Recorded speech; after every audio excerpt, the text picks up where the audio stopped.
Hey everybody, I hope you're all doing well. My name is Jim Wysolmierski. Welcome to my thesis defense, Breaking Molds, Transformative Processes in Art Making, Materials, and Life. I would like to thank, again, the UCF staff, gallery staff, Shannon Lindsay, Larry Cooper, Ryan Price, Rihanna Horner, and all the students that helped out. Thank you for your patience, understanding, and assistance for putting this all together. I would also like to thank my thesis committee, Jason Burrell, Byron Clerks, Ashley Taylor, and Robert Iosa. Thank you for your guidance, professionalism, patience, understanding, and your invaluable advice that I applied to this thesis. Your insights were a huge benefit for my graduate research. I look forward to incorporating them as I continue to pursue my career as a professional artist and an educator. I dedicate my research to my parents, James A. Wysolmierski and Barbara M. Wysolmierski. 2021 was one of my most challenging years, yet it also marked a significant period of personal growth and transition by becoming a UCF graduate student.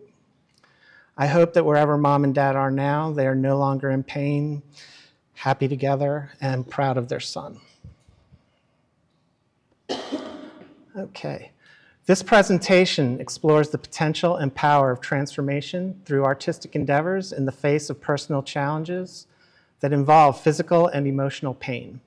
Today, I will guide you through my research involving brief descriptions of a personal history before engaging in visual art making, how I incorporate the guiding principles I follow, the impact of letting go of literal connotations in my work, and what I have done in my practice to reach where I am now.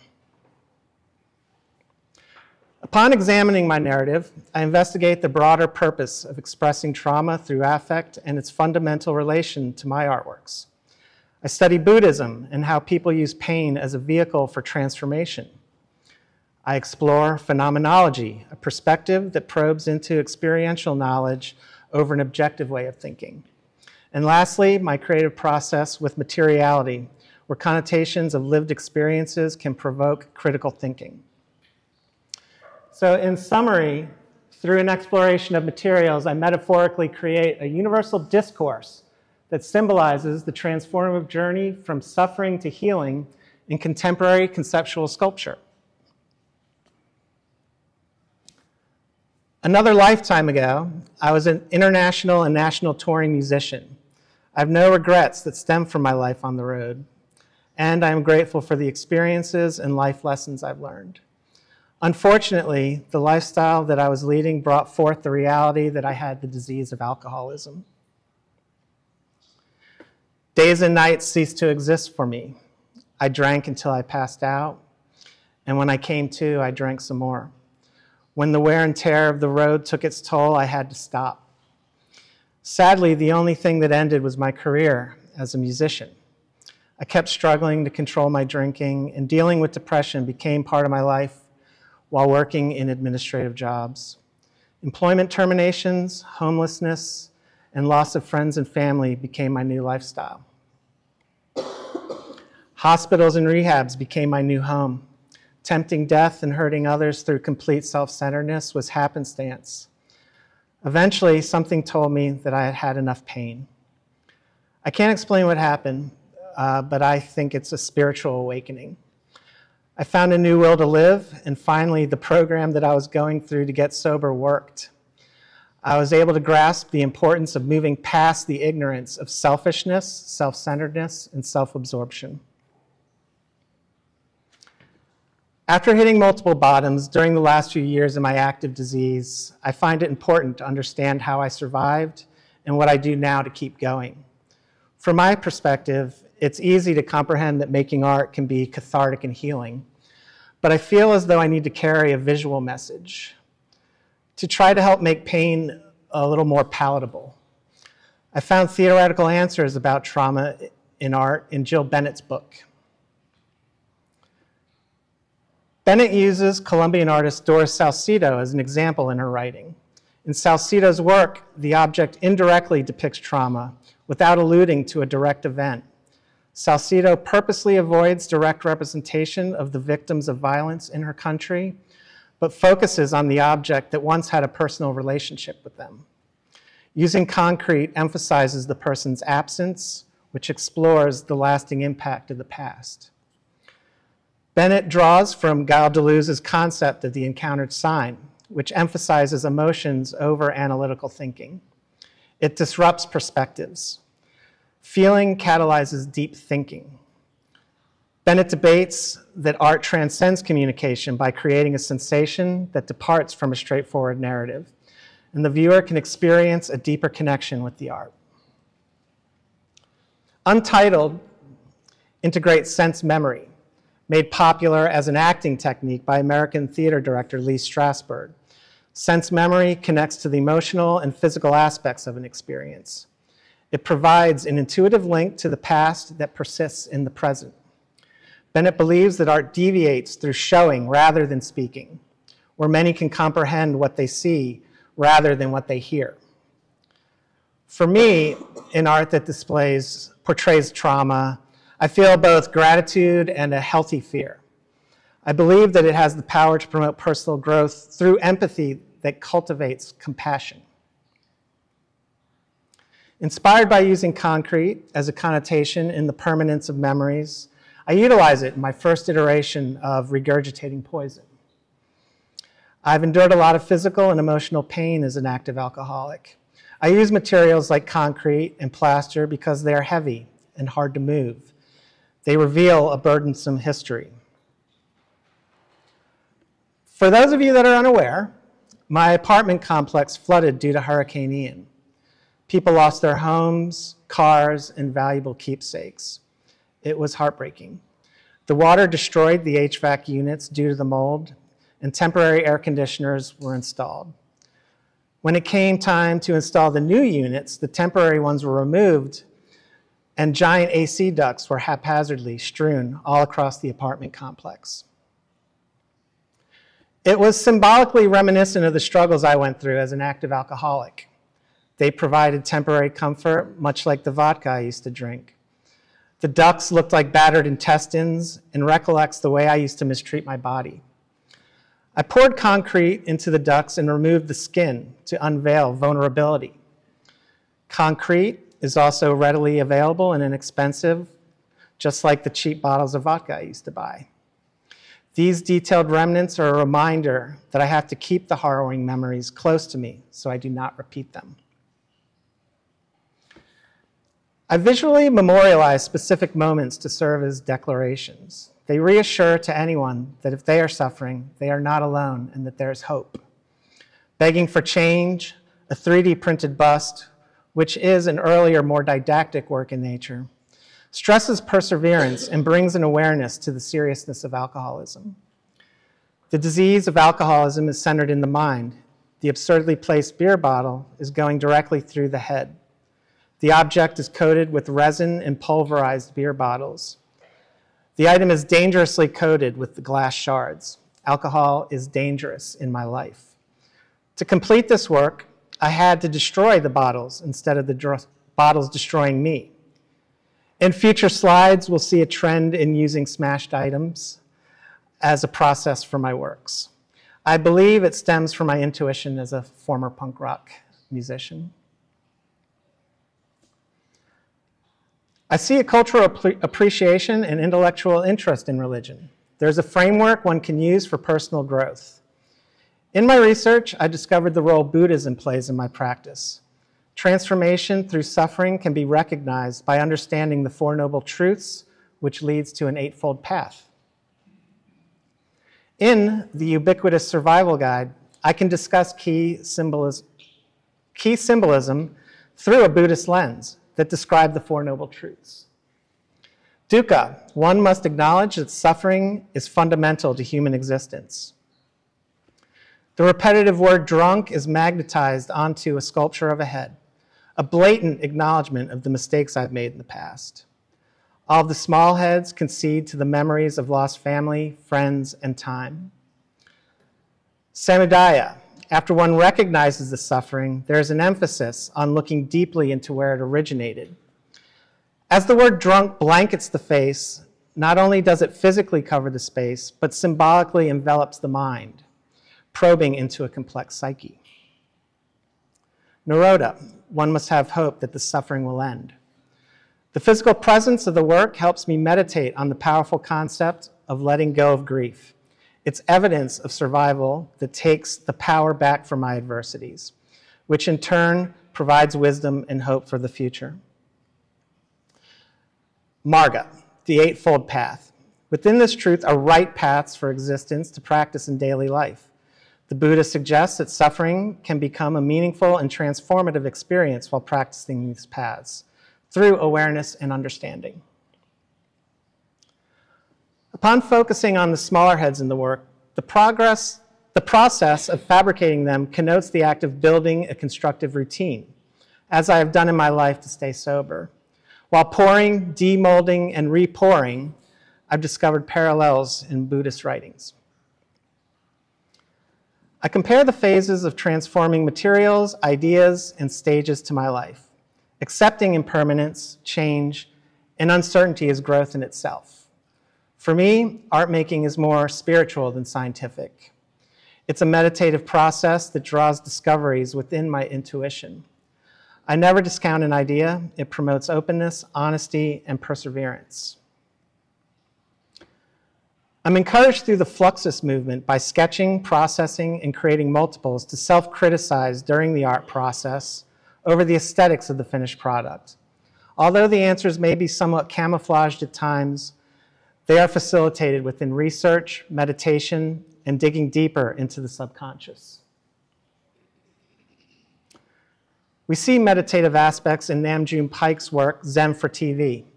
Paik, known as the father of video and for his involvement in the Fluxus movement, implements a TV resting on its side. By taking away what is normally on the screen when plugged in, he replaces it with a single white compressed beam. In contrast of staring mindlessly at what is commonly on TV, it motivates meditation to create mindfulness and to be present. Through a meditative process, I'm able to see progress through the process easier.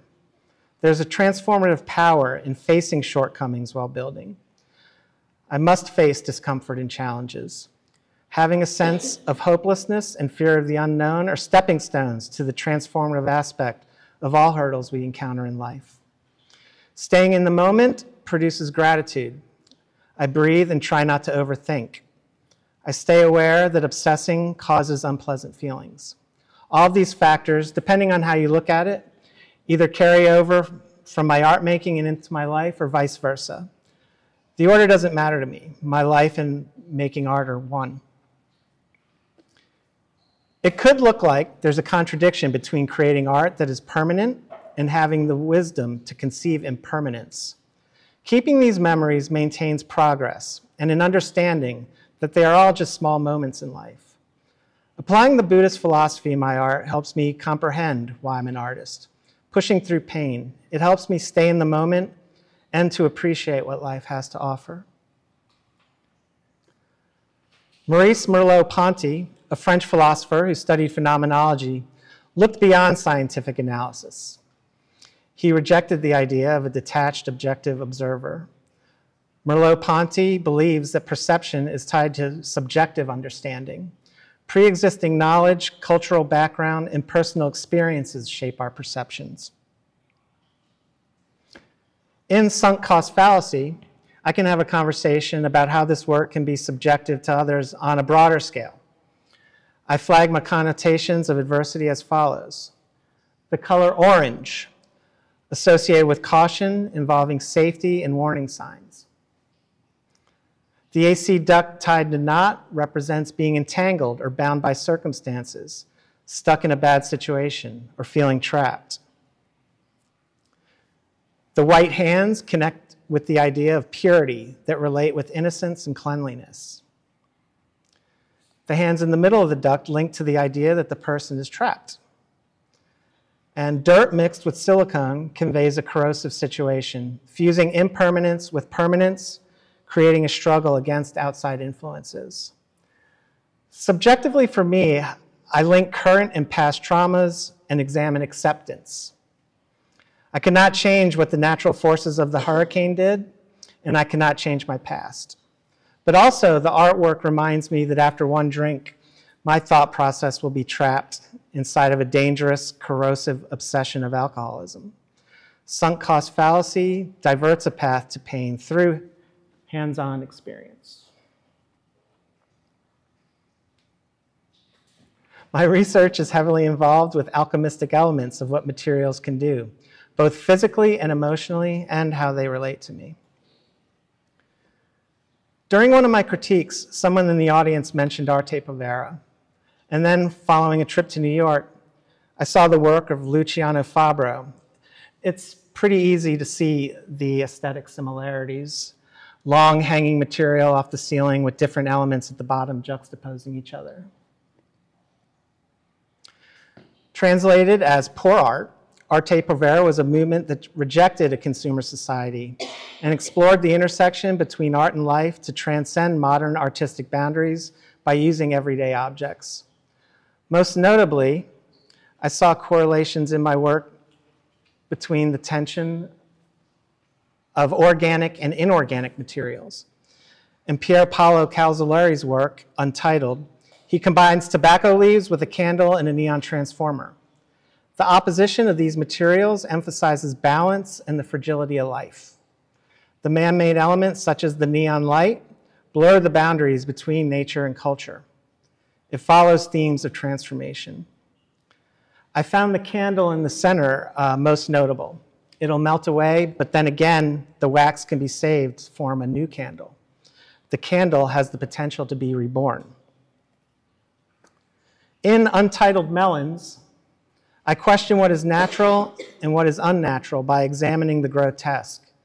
It explores inner demons, symbolizes transformation, acknowledges the complexity of my recovery, and empowers my journey. It's a representation of passing through time, using the rot and decay of melons to replicate my internal organs. I use cherry jello, as given at hospitals for sick patients, to portray the color of visceral matter. Incorporating resin juxtaposes organic elements, but connotes intervention. The viewer witnesses my interpretation of how life can be fleeting, but also restored. German artist Joseph Beuys incorporated different materials into his work, such as wax, fat, and animals, whether living or dead. He invented a shamanistic approach in his practice, which believes that art can be a catalyst for change. Social sculpture and his phrase, "everyone is an artist," were ideas about transformation in society. Beuys' Fat Chair examines the use of unstable materials, such as fat, and integrates it with a rigid chair. By studying the two oppositions, he creates a discussion about the relationship between art making and nature's creative forces. Beuys believed that the malleable fat echoed the psychology of inner processes that created conversations about the essence of sculpture, culture, and human creativity. In Jackson, inner processes and vulnerability are present by blending materials from a wood shop and past cognitive and bodily harms. The old worn-out sawdust filters, folded in an accordion fashion, mimics the arrangement of intestines in the human body. They serve similar purposes. Clearing sawdust debris is akin to the function of bowels in the body that purge toxins. The large amount of material arranged in a mound on the floor examines the amount of damage I've done. Placing the filters carelessly on the ground resembles the lack of care I gave my body. But at the same time, they are methodically stacked onto the floor to recall the calculated suffering I endured. Though complicated, the work Beuys creates that fascinates me is based on a simple idea: compassion. I can really appreciate the performative aspects in how to explain pictures to a dead hair. There is a particular dark humor associated with Beuys' work that catches my attention. Also, an important aspect of this work for me is that he put himself out there, creating strength through vulnerability. That being said, I feel I need to briefly discuss humor in my work. I use it as a coping mechanism and as an easier way to discuss difficult topics. In a performance piece called Meet the Artist, I confront the ego and challenge deflating it, where I believe self-centeredness has no place in a world where mutual care and consideration should be universal. And dressed as a dancing chicken, I move past comfort zones in a video that displays the inner workings of an alcoholic in How Much. And we're going to watch this. Hopefully. Okay.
This brings me to my inspiration from Bruce Nauman, as seen in Clown Torture. His work encouraged me to reevaluate my practice, to move away from the literal. My earlier works were quite literal and didactic, incorporating my face on works representing pains I experienced. I stopped using these representations because I felt like they were kind of like one-liner art. And I started examining work based on universal definitions of form. The turning point in my practice happened while investigating Nauman's A Cast of the Space Under My Chair. In the 1960s, Nauman wanted to depart from strict geometric shapes that were involved with minimalism. In this work, casting the space under his chair leaves a somewhat cube shape, but the irregular bumps personalize the artwork and shows how he analyzes art that involves a personal connection and deep examination of himself as an artist. Examining the negative space, which is equally as significant as the object's positive space, enables the viewer to understand Nauman's unseen processes and concepts. My first experiment with negative space was with inevitable breakage. With this work, I looked at how Nauman not only used negative space, but integrated a personal element in his process. On the plaster, I repurposed old worksheets that I had to complete while I attended rehabs. The work examines the idea of memory with artifacts that reveal a history that now look like ruins. It's a visual reality of instability that compared to my past when I felt indestructible and did not fear consequences. The object is a reclamation of pain and of being naive. By changing the definition of its value, the cast of the AC duct is a poignant and constructive reminder. Incorporating inspiration from Nauman's take on minimalism provides simplicity and clarity. It eliminates the excess, much like me with alcohol. It's not overwhelming to look at, which now I focus on simplicity in life. Nauman frequently uses his own body parts and casts them in his work. In 15 Pairs of Hands, Nauman represents a non-traditional aspect of an artist, arranging the hands with all their organic imperfections and connecting them in nonsensical ways displays humanity, opposite of trying to connote some sort of artistic prodigy. I understand and accept my faults and cut off 2007 to 2023 with a mugshot placed in the center from my 2007 arrest due to alcoholism. It's a haunting reminder, but I've turned it into a symbol of tenacity. A folding chair is at the bottom of the work, commonly seen at Alcoholics Anonymous meetings, applies the idea that no one is alone and help is available. On the chair and falling onto the floor are crushed beer caps, spray painted white, connoting a transformation. I'm now physically able to crush the caps and make them look like AA white chips, much like the glass in Begging for Change. White chips are typically the first chip one obtains when they make the decision to begin sobriety. Inspired by Naumann, the hands form a circle much like a clock, symbolizing the endless journey of a recovering alcoholic. Closing in on the hands, the viewer can see that they once grasped containers of alcohol. These hands are now empty, creating negative space that signifies a positive stride in personal growth. The ridges, indents, and flattened spaces display my imperfections. Mold making and casting are a recurring theme in my practice. The transformative nature of this technique allows me to explore materiality and subjective meaning. The casting works from American artist Robert Gober are inspiring. By putting the two sinks in nature halfway buried, Gober allows the viewer to see something more than an object just occupying a space.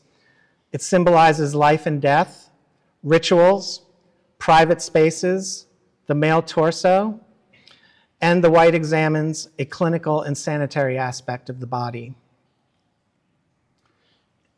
Influential aspects from Gober are seen in Gutless. Like incorporating the same ordinary AC ducts from my other works that represent my body, I employ it as a life raft. I have it overflowing with plaster cast beer cans. An 800-pound object in total would render this impossible to float, which symbolizes how my past was a burden and how I was delusional with the thought that I was able to tread water in life.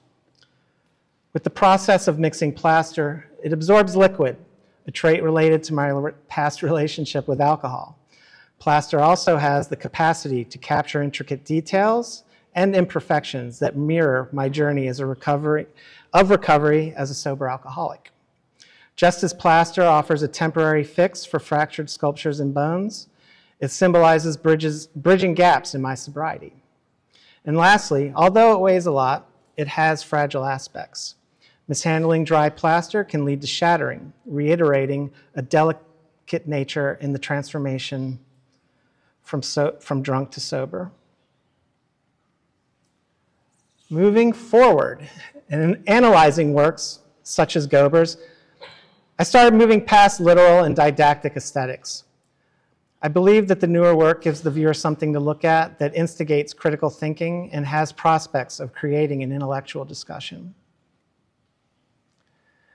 I believe it's important to explain why I place many of my works on the floor. At first, it was loosely following the ideas behind Robert Smithson's land art and his rejection of galleries or the traditional ways to display art. I thought that was punk rock. But upon contemplation, it was much more punk than I thought. It reminds me when I played smaller shows or basements. We played directly on the floor, sharing the same space as the audience. Not only was this a reminder of my past, but it displays humility. The work inhabits a space just like the viewers. It has no superpowers or special qualities that give it any more importance than any of us. It's merely a reminder that portrays perseverance relating to humanity. In this interpretation of a Japanese Zen garden, I sculpted a circular shape inspired by Smithson. It represents a landscape of my disease. It connects with something pure, like a Zen garden with nature. The lines represent paths I have taken that highlight moments of success and moments of failure. Much like the reflection from the glass, I can reflect on these paths that are not perfect, but beautiful nonetheless. The broken glass theme reappears from my past work, but the enormous amount portrays all of the broken bottles in my life. The sea of crushed glass is to contrast the organic twists of the cast ducts. They represent torsos made of concrete, connoting a history that cannot be erased or foundations for building upon. Preserving these memories placed in different positions are a narrative of the ups and downs of addiction. The tubes are continually pumping Diet Coke and vodka through the veins of the body. With multiple twists and turns through the center, they flow through a chaotic past. As the poison evaporates, I refill the tray only with Diet Coke until someday the only poison flowing through the bodies is soda. Like the slow transformation from being a drunk to becoming sober, pain and suffering are a part of life. But like life, pain is impermanent. The liquid settling in an industrial kitchen prep pan recalls unpleasant memories of working in the back of a kitchen. Being in a sterile environment, living an unsterile lifestyle, and anything I touched became contaminated. I had an unfulfilling daily routine at that time, but I had to try to endure it to survive, mirroring the idea that if I did not drink, I would suffer from delirium tremens and die.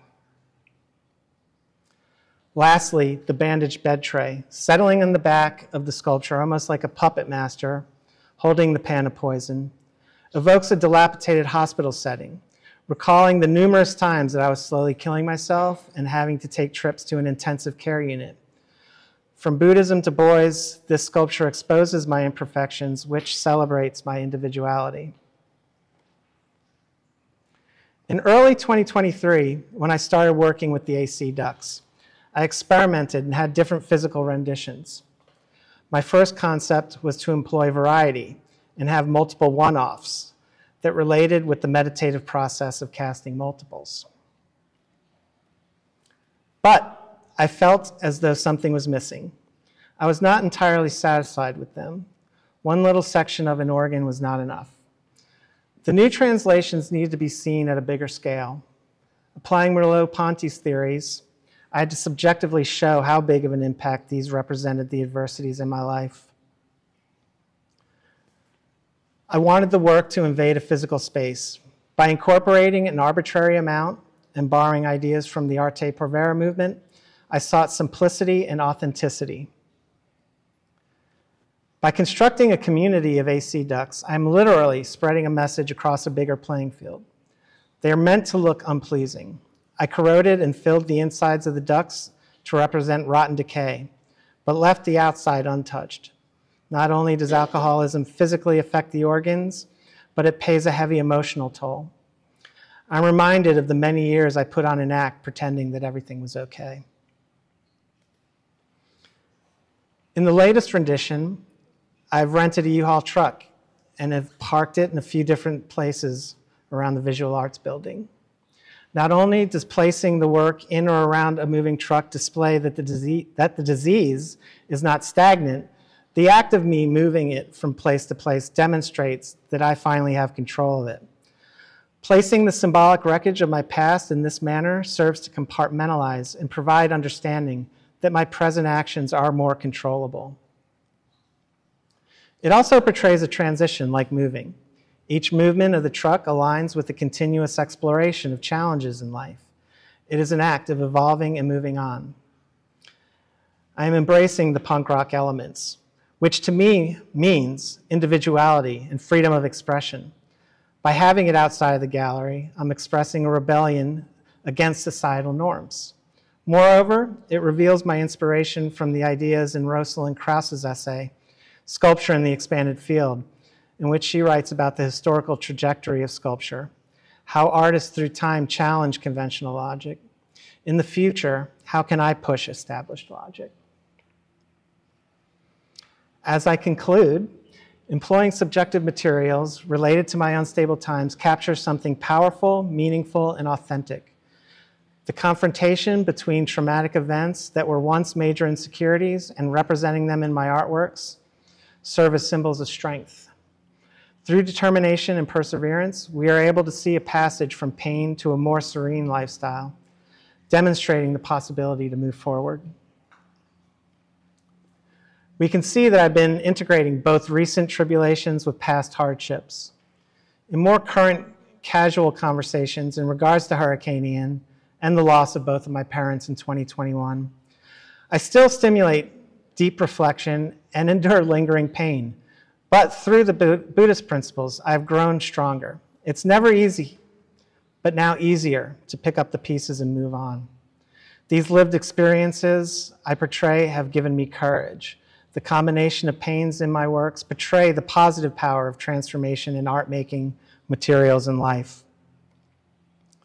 Viewing my old work and what I do now, we see a clear difference. I have a better understanding of what materials can do. I'm forever grateful for the tools I've gained through the MFA program. But I still carry around this baggage. I will always be an alcoholic. I thought I was past my resentments of this disease, but my work is telling me different. I realized that I'm letting go of them a lot slower than I thought. Pushing through pain takes time. Unfortunately, it doesn't run on my schedule. The connotations and work continue to evolve. I still have a lot of work to do, but I'm better informed in my contemporary art practices, and with this rich passion to create objects, pun intended, I have the guts to push through to a pure serenity. Thank you for your attention, support, and for allowing me to be up here to present my thesis. I'm grateful for the opportunity to share my story and my art with all of you. In the midst of completing my thesis, I have a few shows in the making, including my first solo show in Gainesville, Florida. I will have information provided at the end of this. You can go check my website. I've also been applying to residencies and instructing positions. I look forward to continuing my artistic journey and explore exciting new avenues for personal and creative growth. Thank you.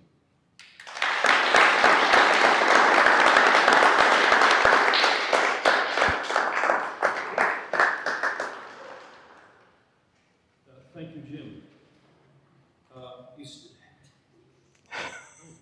You still have a self and are still directed by it, some ego. Yeah. How is the strength of your ego part of your current art making? Well, you can't go through life without an ego. I just try to deflate it. I try to catch myself. And I do that in my art. This is about me, but at the same time, it's not about me. I'm trying to, through anybody who's going through any kind of adversity, me standing up here in front of you is proof that, it's possible.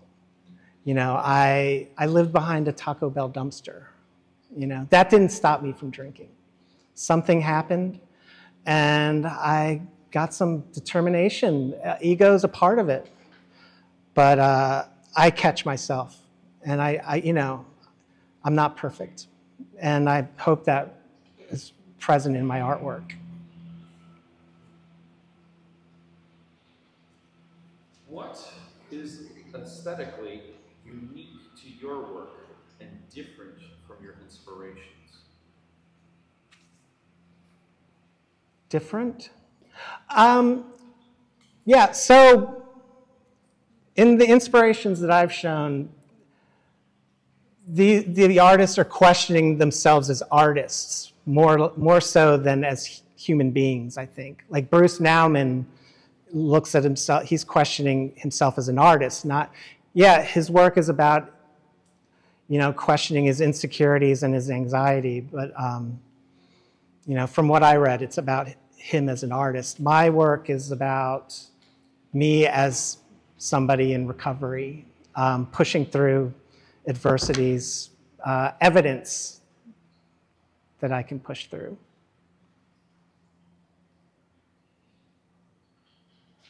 Thank you. Thanks, Jim. Can you talk about what craftsmanship plays a role in your practice and the way you create your work?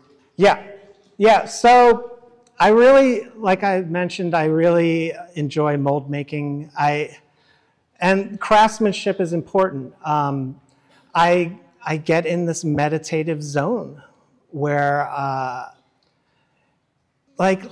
even the other day, when setting up for the gallery opening, I was outside taping boxes together, you know, and it was the first time in that day, you know, getting everything together, putting everything, I felt like serenity. I felt happy. And I just knew that I was putting this work together, crafting it. As simple as something as putting a box together. But it's very important, the process of making work and crafting it.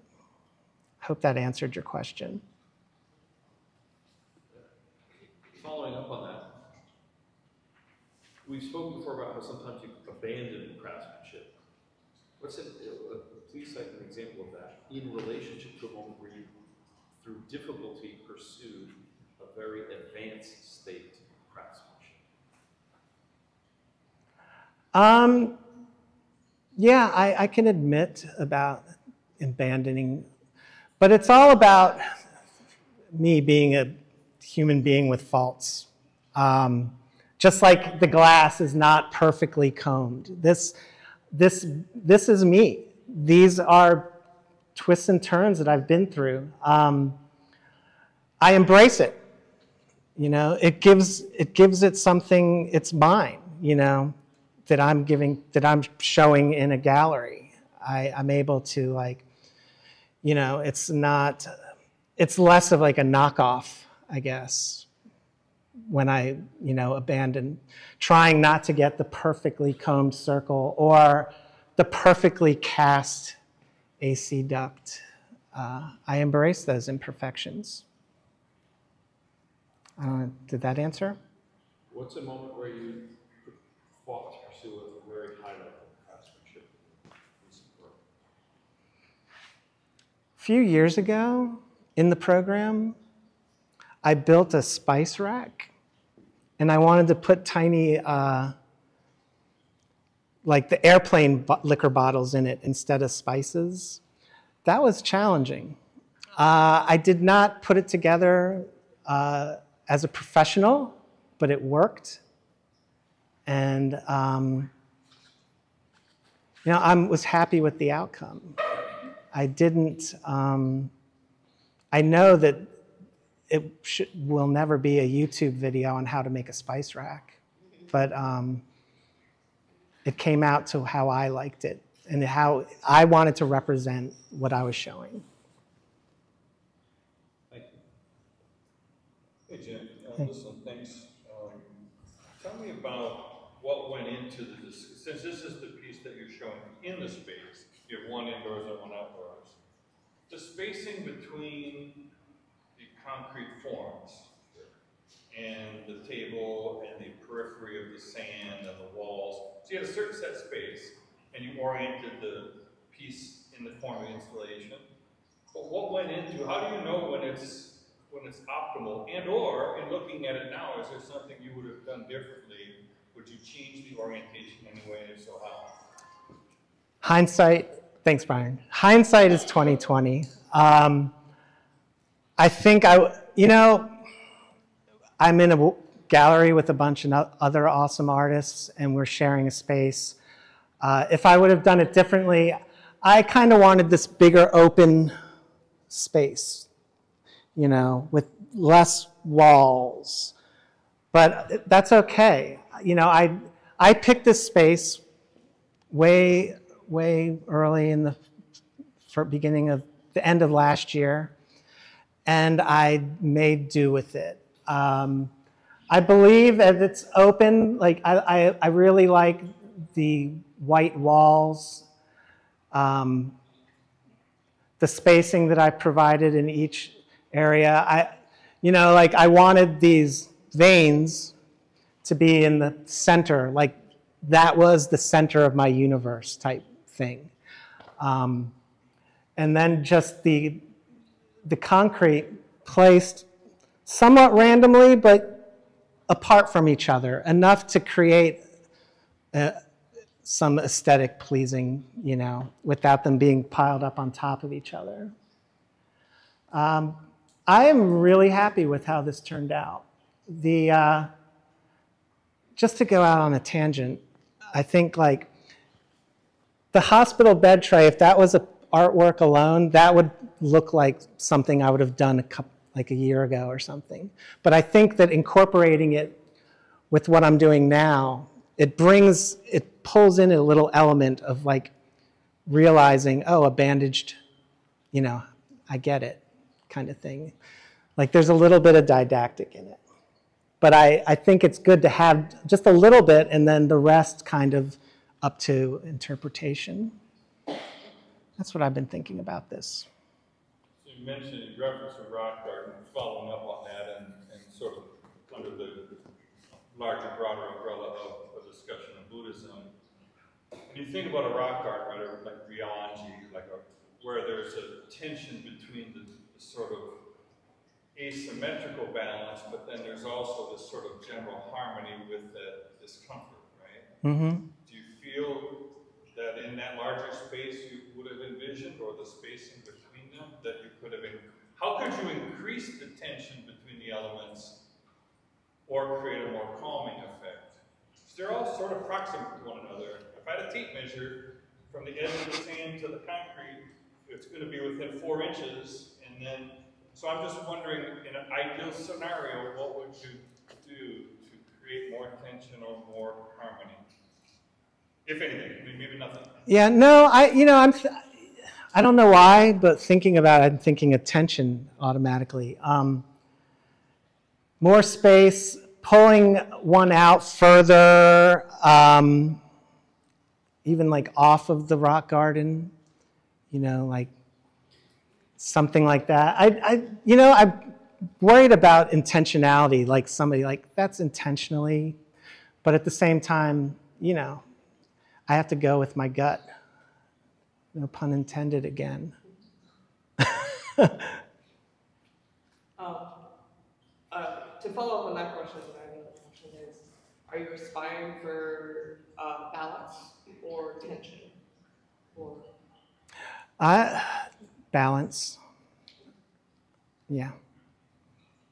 I've, kind of like, I've said, like, trying to live a more simple life, balance over tension for me. And I hope that shows in my art and then in my future works as well.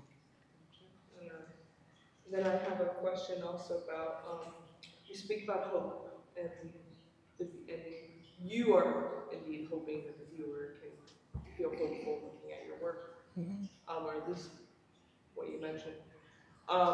Your work is very layered with story that you understand the most, right? Mm-hmm. What are you hoping the viewer can get from the work, and can you cite specific things that maybe? Yeah, well, that's where kind of like sense memory and the encountered sign come into play, like, and also subjectivity. Like, the viewer has the ability to maybe see this as like a life cycle, with difficult situations that they have to move through. And, I want my work to be somewhat ambiguous, to where like they can deduct to their own conclusions to what the work, but it is, for me, it's about, like I said, it's a testament of like me just physically being here. But yeah, so that is the life cycle, moving through difficult situations, the glass reflecting. I kind of spoke about that, and just the paths, the combed out paths, can represent, other people's journeys, I guess. And one more, are you okay with the viewer not seeing that? I have to be. I mean, like, I have to be, and that's fine. I like having discussions with people. I'd like talking about, what I do, and I'm open to those discussions. But if they see, if they just see something like formal, that's fine with me.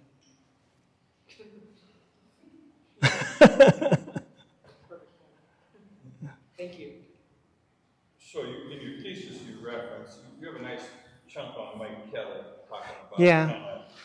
Dark humor, abject trauma. And you referenced it in relation here today in relation to how much the chicken soup, dressing up in chicken soup, and you say people are throwing livers at you when they're really throwing foam shapes that resemble livers, but they're not really livers, so you might want to be clear about that. Why did you feel, why did you shoot it in the gallery as your end product, and then you initially, I like the music behind it, by the way. That's the reason. Yeah, but why did you feel like you had to throw the first liver instead of, why did you shoot it that way? So the song is a punk rock song by a band called Society System Decontrol, and How Much Art Can You Take? And me throwing the liver is like me casting the first stone or taking the first drink, and then it's coming at me. Or it also can portray other people who have my sickness or responding to me. Was the gallery, is that the optimum venue for, sorry, that's Bobby's question. Go ahead, ask it. Oh. Well, is that the optimum venue for this? It was a venue when you shot it, but do you envision it somewhere else? And so where? No. I mean, I intentionally had the foam that looked like livers on a pedestal. Playing along with the terms, how much art can you take? I do write about Mike Kelly quite a bit. I like how his work reminds me of, memory can be distorted, could become distorted through time. And that's dangerous for me. I can't distort those things that happened to me in my past. Yeah, I think that I feel, right now, right here, I feel like that's the best place for it.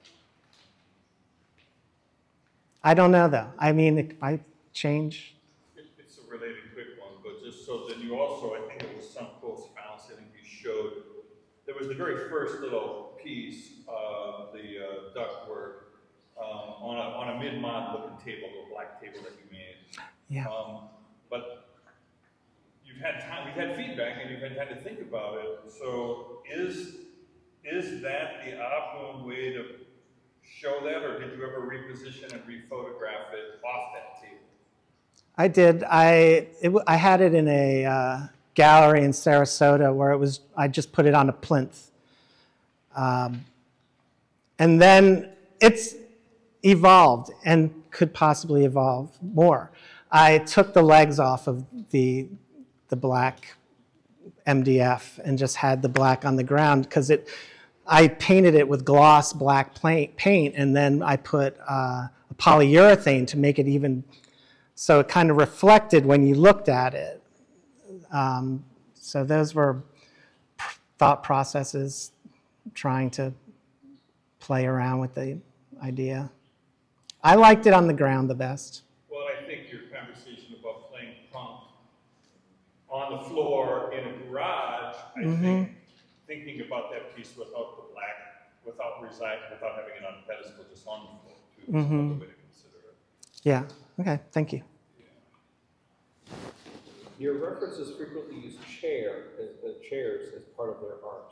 What are your plans to use chairs, and why have you not yet made art using chairs? One sec. And I'm just showing you. But the chair is a part of an equation in this. I was thinking, I had this old recliner, I gave it to one of the MFA students, but I wanted to spray it with shotcrete, and I wanted to look at this idea of comfort and how I used to comfort myself, and I've been thinking about it. They're transforming their chairs a lot. What transformations of chairs? Yeah. Mm-hmm. Yeah, I'm transforming it into something unsittable, kind of. Like not just spraying it with shotcrete, like turning it on its side and then spraying it and then making it, I guess you could sit on it, but making it difficult. those are ideas I've been pushing around up here. But yeah. Jim, can you talk about how, or can you tell us how seeing this piece in this gallery changed your perception of it? Because it feels very different in here. And I'm wondering what you would think of the piece if you proposed it somewhere else, or what is the ideal? I think it would look nice outside. Like I said, like I really like the tall white walls.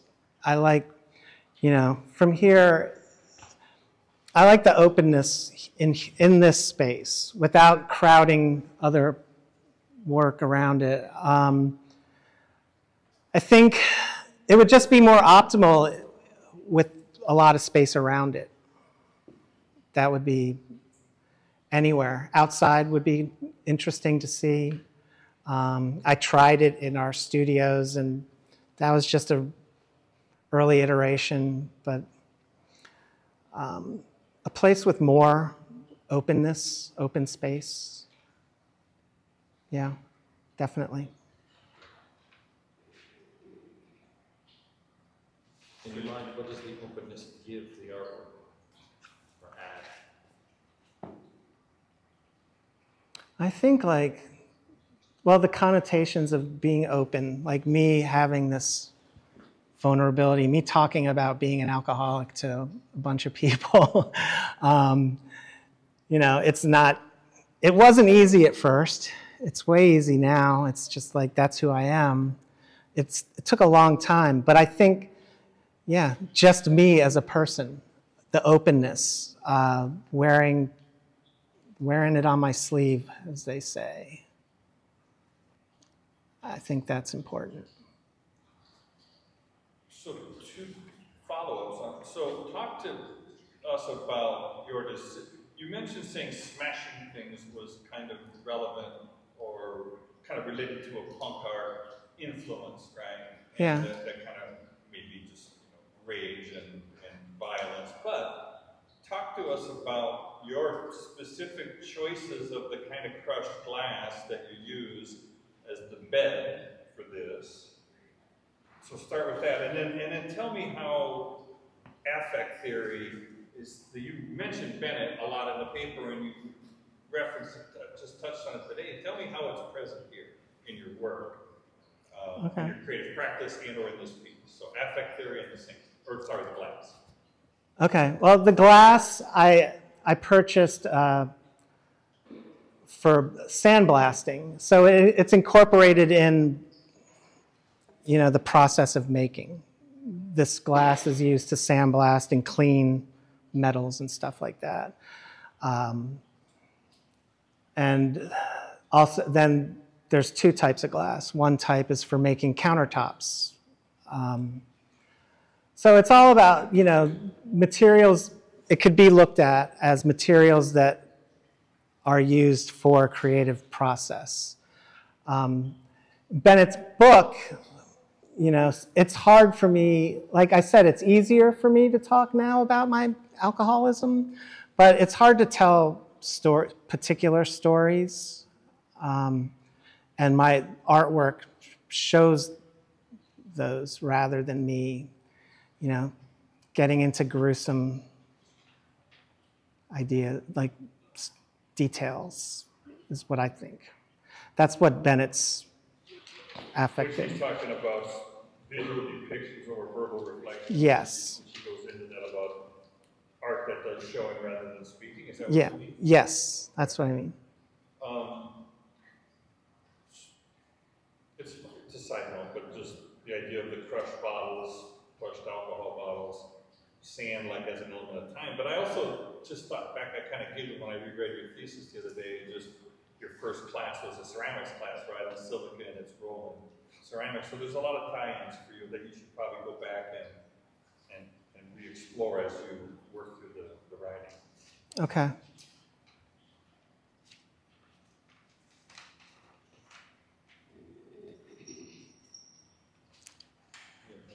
I can answer. So in your art making, and you talked about around a little bit about the weight of the work. You have a choice to make something very heavy or something very light. Can you elaborate a little bit on the choice with that? In particular, maybe it's involving found objects versus mold-made objects. Yeah, well, I think learning the hard way with wanting to make heavy work to relate to, you know, the heavy things I went through in my past. I started, you know, making things that can look heavy. With these, I'm experimenting. I filled the center of these with insulation foam, but they're still really heavy. Just practical standards as an artist, being able to move these things is difficult, but that also fits in with how, like, how it was for me on my getting sober. It was difficult. There's a lot of physical work I had to do to get to where I am right now. Just the same way that it works with the heavy objects. The light objects are opposite, contrast of heavy burden, light. You know, it's just the opposite. Related to that, how is your relationship to planning and storing your work?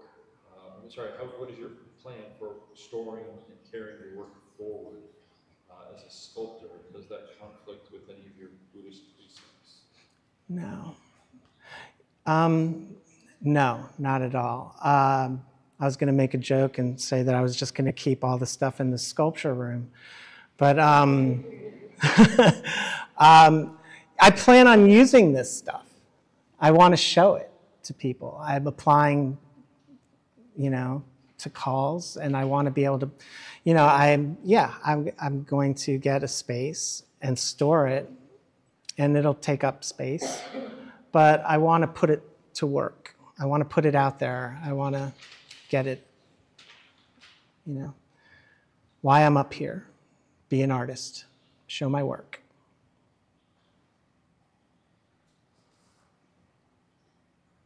Are you a performance artist using sculptural installations to create opportunities to share your true content, your specific personal story?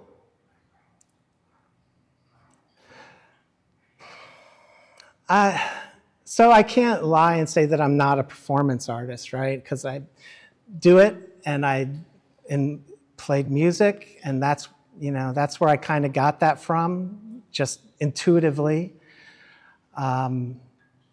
But it's not my, I think object first over performance. You know, in Meet the Artist, I found humor in, you know, the satire of pretending to be a blue chip artist, handing out autographs. And, you know, it just comes to me. It's not planned, you know. But I think it's spurs from playing music in front of people.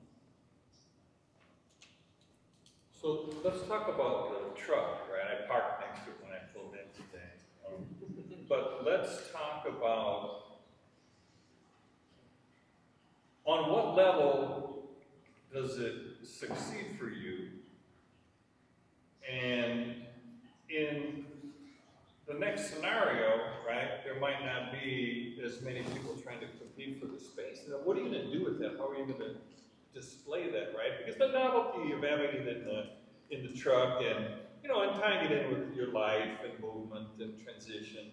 Okay, those are all cool. I get that. But once that novelty's gone, what are you going to do with all of those? Like, how are you going to display that? So, how did that succeed or fall short? And then what would you do next time? Would you still use the truck? Does it rely on the truck? No. Okay, then tell me about it. I am very happy with the stuff that I've done with this truck, for all the reasons that I talked about in my presentation. But those, you know, intestines don't rely on the truck. It's site-specific work. I showed pictures of it. Like I said, I wanted them to invade a space, and I tried to make a lot of them. So I had it invade the sculpture room. I had it invade my studio. In Gainesville, my show, I'm going to have it invade their gallery. So I think, to be honest, I think the truck thing, it might happen a few more times just to get different environments, but it's not like I have to go get a U-Haul truck. I want to display this work. It's not part of it. It's a modality, but yeah. not necessarily all. Okay, that's a good answer. Thanks. Regurgitating poison is more evocative when bubbles are traveling through the tube. Why did you choose for this installation to not do it, even though occasionally a bubble does leak through? I think, yeah, well, aesthetically, it looks cool traveling through, but like the connotation of me always drinking, constantly having it through my body without any disruption. That's why I'm comfortable and happy with the Diet Coke and vodka running through without the bubbles. Thank you very much.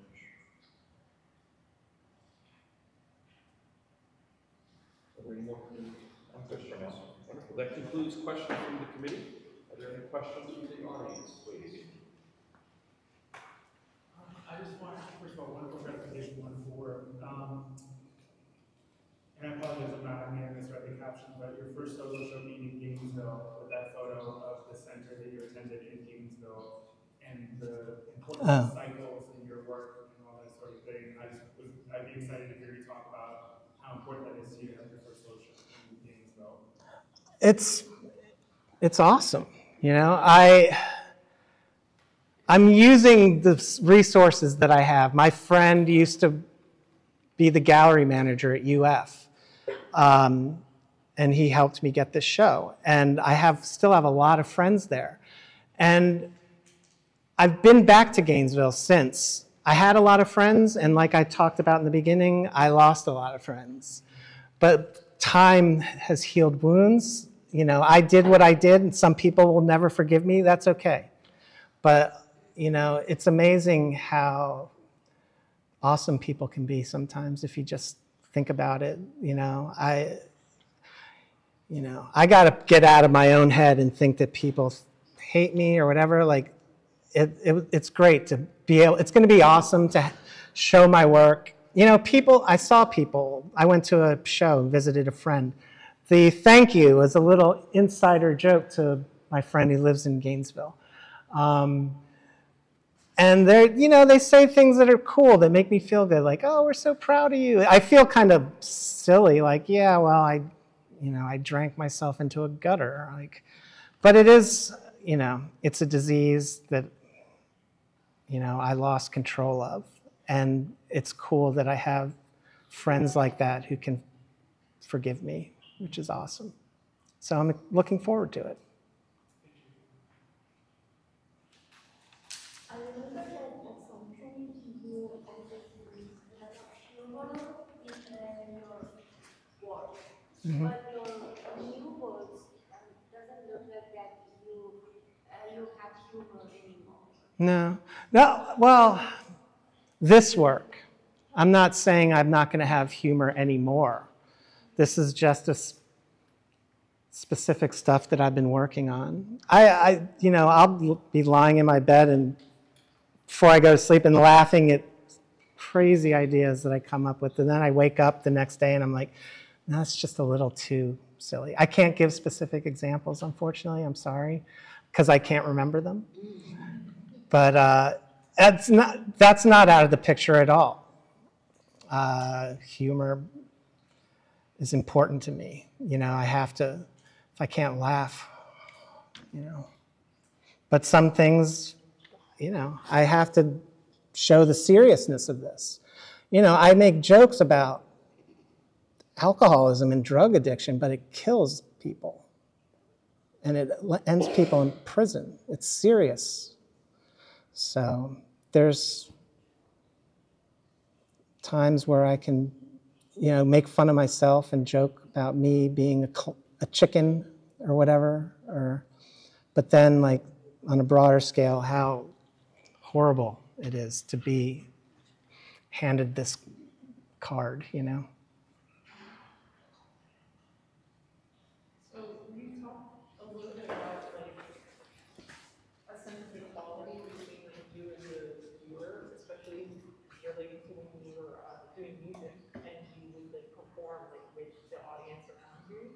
And I'm wondering if you're considering maybe doing something more directly interactive with the audience, because like when I was here by myself and I saw Working Between Prison, I was like walking around it and I wanted to just like, or something, like, I feel like you're almost there with it kind of, and I'd be interested to hear how you might want to incorporate that or not.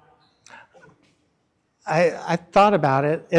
I think there's a place and time for everything. I think like maybe if there were,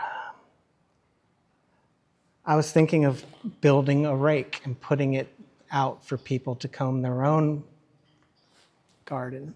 But I think like this setting is not appropriate for that. I would have to look into doing something like that in the future. But I did think about it. Yeah. Thank you. With you pursuing teaching in academia, like, what do you feel as you being a professor, what would you feel like is your contribution to the student body as being a professor?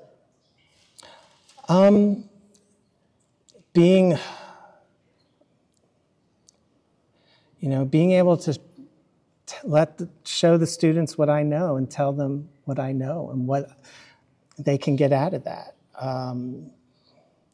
I want to provide them all the knowledge that I have. I want to like download it into their heads and give them that knowledge. That's not possible, but I try to give as much as I possibly can.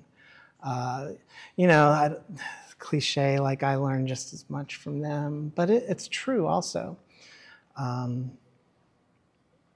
Just trying to be, I want to be a good role model. I want to show them that, everyone has their own bottom, it sucks.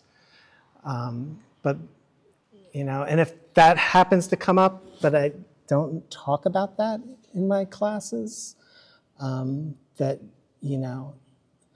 it gets better if they need to hear that. But there's also other facilities on campus for them to get that kind of help too. So, and that's out of my field.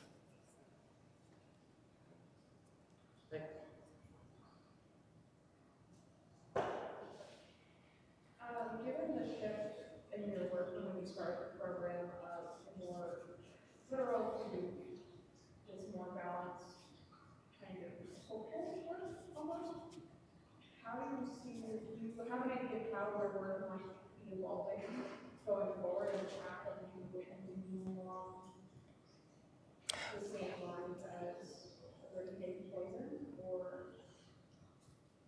maybe not? I don't know. That's a good question. I don't know. While not in school or in classes or teaching, I like to take trips and I like to see what contemporary artists are doing in other cities and stuff, and I get inspiration from them. But I don't, I like following contemporary trends, but I don't want to be somebody who's making something that looks like somebody else's stuff either. But, I'm seeing what's out there, and I don't think I'll ever go back to those older works, but I can see myself doing more stuff like this, if that answers your question.